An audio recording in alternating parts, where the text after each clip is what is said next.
नमस्कार बंधुरा मधुमिताज डायरीते सबाइके स्वागत। आपनारा केमन आछेन? आशा करी भालोई आछेन। आमिओ खूब भालो आछि। गरमटा खूब पड़ेছে, तो এই রোদে গরমে তো কিছু একটা বানিয়ে নেওয়া যাক। আমি একটা ভিডিও দেখে আমি কিন্তু এটা শিখেছি, সত্যি করি আমার নিজস্ব কিছু না, এটা আমি একটা ভিডিও দেখে শিখেছি, তাই আপনাদের সঙ্গে শেয়ার করলাম। আর খুব সহজেই খুব সুন্দরভাবে তৈরি করে নিন ঘরোয়াভাবে কিশমিশ। তো কিশমিশ তৈরি করার জন্য আমি নিয়ে এসেছি 500 আঙুর। এই যে একটু লম্বা লম্বা বড় বড় আঙুর। হ্যাঁ, কিশমিশ একটু ছোট ছোট আঙুরের হয়, আমি কিন্তু একটু লম্বা লম্বা আঙুর দিয়ে এক্সপেরিমেন্ট করতে গেছি আর লম্বা লম্বাই কিশমিশ তৈরি করেছি। এই যে দেখুন, এক থোকা আঙুর সুন্দর করে জলে পরিষ্কার করে ধুয়ে নিয়েছি। হ্যাঁ, কিশমিশটা করার আগে কিন্তু আঙুরটা খুব ভালো করে ধুয়ে নিতে হবে। আর যেই যে আঙুরগুলো পরিষ্কার সেগুলো এরম এরম করে মানে একটা একটা করে ছাড়িয়ে নিতে হবে। একটু পোকা বা দাগ লাগা পচে যাওয়া আঙুরগুলো কিন্তু আমি নিইনি, যেগুলো পুরোই আঙুরটা আমার পুরোই ফ্রেশ ছিল, দেখে বুঝতেই পাচ্ছেন আশা করি। এই যে আঙুরটা পুরো ফ্রেশ, আমি একটা একটা করে দানা ছাড়িয়ে নিচ্ছি। আর যেটা একটু মনে হচ্ছে দাগ, ওই যে ওটা আমি ফেলে দিচ্ছি, কারণ ওটা নেব না। যে পরিষ্কার পরিচ্ছন্ন নিয়ে কাজটা করা ভালো, যেহেতু ঘরোয়াভাবে করছি। কোনো কিছু ওষুধ বা কোনো কিছু প্রয়োগ না করে পুরোপুরি সিম্পলভাবে দেখাচ্ছি। এই যে দেখুন, এইটা একটু দাগ, তাই দাগগুলো ফেলে দিলাম আর পরিষ্কার পরিচ্ছন্ন আঙুরগুলো নিয়ে নিলাম।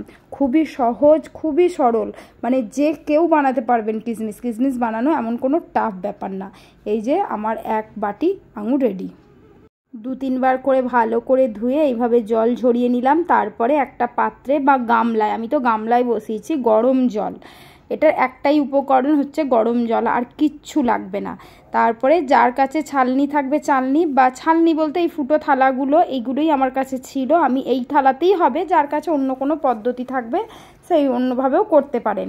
তো এইভাবে আঙুরগুলোকে আমি সব কটা আঙুরকেই একেবারেই নিয়ে নিয়েছি, দুবারেও করতে পারেন, কিন্তু দ্বিতীয়বার আমার একটু দিতে হয়েছিল। এই যে গরম জলটা এখানে ফুটে উঠেছে, তার স্টিমে এই আঙুরগুলোকে আমি দিয়ে একটা ভালো করে চাপা ঢাকা দিয়ে দিয়েছিলাম। এই যে দেখতে পাচ্ছেন, সুন্দর করে যাতে স্টিমটা লাগে।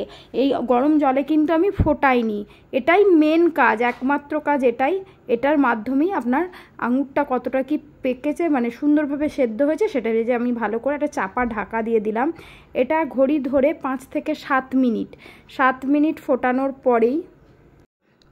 পরেই দেখবেন এই রকম একটা কালার চলে এসছে মানে আঙুরগুলোর মধ্যে, যেগুলো সবুজ ভাবটা পুরো পাল্টে এই যে হলুদ হলুদ ভাব একটা এসেছে। এটা 5 মিনিটের পরে আমি একটু পাল্টে দিলাম এই রকম। এটা এখন দেখুন আর একটু হবে, তা আমি আবারও একটু নেড়ে চেড়ে আবার একবার ঢাকা চাপা দিয়ে দেবো আরও 2-3 মিনিটের জন্য। এই যে এই আঙুরটা দেখুন আমার হয়ে গেছে প্রায়। তো এইভাবেই হবে সব কটা আঙুর, যেগুলো উপরে ছিল সেগুলো নিচে দিয়ে দিলাম। আবার আমি বেশি আঙুরের করিনি, 500 আঙুরের করেছি। দেখুন আবার নেড়ে চেড়ে এই যে এইগুলো হয়ে এসছে। কালারটা যখন একটু হলুদ হলুদ হয়ে যাবে, মানে যেটা সবুজটা হলুদ হলুদ হয়ে যাবে, তখনই বুঝবেন আপনার এই কিশমিশ করার জন্য আঙুরটা সেদ্ধ করা হয়ে গেছে। আমি ফুল জলে সেদ্ধ করিনি, উপরে ভাপে সেদ্ধ করছি, বারবার বলছি। এটা সেদ্ধ হয়ে গেলে আমি আবারও নামিয়ে নিলাম ঝুড়িতে। যেটুকু ভাপের জল ছিল সেই জলগুলো যাতে চলে যায়। আর এই যে দেখুন, বুঝতেই পারছেন এই রকম হলুদ হলুদ হয়ে আসবে। তারপর একটা সুতির পরিষ্কার কাপড় নিয়ে, এই যে আমি একটা সুতির পরিষ্কার কাপড় বেশ শুকনো করে পেতে, তারপর এটা আলাদা আলাদা করে একটা একটা করে, যাতে গায়ে গায়ে না লেগে থাকে, সুন্দর করে সাজিয়ে দিলাম। মানে এটা আমার বাবা সাজিয়ে দিচ্ছে, আমি প্রথমে সাজাচ্ছিলাম। তো বাবা এই কাজগুলো খুব ভালো পারে, তাই বাবা এই যে সুন্দর করে একটা একটা করে সাজিয়ে দিচ্ছে। এটা কিন্তু কারো গায়ে গায়ে লাগা যাবে না, পুরো পরিষ্কারভাবে আলাদা আলাদা করে একটা একটা করে দিতে হবে। খুব সহজ আর খুব সিম্পল উপায়ে আমি এই কিশমিশটা করা আপনাদের দেখাচ্ছি। আপনারা একবার ট্রাই করে দেখবেন, ঘরে আপনাদেরও সুন্দর কিশমিশ হবে। কিন্তু হ্যাঁ, হতে হবে আঙুরটা একটু মিষ্টি, তবেই কিশমিশটাও মিষ্টি হবে। তো একেবারেই ছাদে নিয়ে চলে এলাম, যাতে সুন্দর করে এই যে সুন্দর একটা একটা করে সুন্দর করে সাজিয়ে দিচ্ছে। এইটা কিন্তু বেশিক্ষণ আবার রোদেও দেওয়া যাবে না, এর একটু নিয়মটা মেনে চললেই সুন্দরভাবে কিশমিশ। দেখুন আমার একটা রোদে দেওয়ার পরে আমার এই রকম কিশমিশ চলে এসছে। দেখুন মানে স্ট্রাকচারটা পুরো কিশমিশের এসে গেছে। তো আমার এটা দেখেই খুব আনন্দ হচ্ছে। আপনাদের কেমন লাগছে আমার এই কিশমিশ বানানোর পদ্ধতিটা? আর এরপরে এটা 3 বার রোদে দিতে হবে, মানে 3 দিন পর পর খুব কড়া রোদে 2 ঘন্টা দিলেই এনাফ। এর বেশি কিন্তু দেওয়া যাবে না, এর বেশি দিলে কালো হয়ে যাবে কিশমিশটা। এই যে আমার 3 দিন দেওয়ার পরে এই যে আমার কিশমিশ রেডি। তো এই যে দেখুন, আমার পুরো 500 গ্রাম আঙুরের এই কিশমিশটুকুই হয়েছে, হয়তো 250ও হয়নি, আরও কমই হয়েছে, কিন্তু কিশমিশ আমার ফুল রেডি। এই যে এতটা লম্বা লম্বা কিশমিশ হয়েছে আমার, কিন্তু খুব ছোট ছোট নয়, বড় বড় আঙুর ছিল, বড় বড়ই কিশমিশ হয়েছে আর খুব সুন্দর হয়েছে। কিশমিশটা যদি আঙুরটা মিষ্টি থাকে, অবশ্যই কিশমিশও মিষ্টি হবে। এই যে ভেতরটা দেখুন, আমি একটা কিশমিশ ছিঁড়ে দেখিয়ে দিলাম কেমন হয়েছে। ভেতরটা পুরো সেম কিশমিশের মতনই, কোনো কিছু বাইরের থেকে কোনো কেমিক্যাল না দিয়ে ঘরোয়া পদ্ধতিতে কিভাবে কিশমিশ তৈরি করবেন একবার তৈরি করে দেখুন, আশা করি আপনারও হবে। আমার যদি হয়ে থাকে তো সবারই হবে।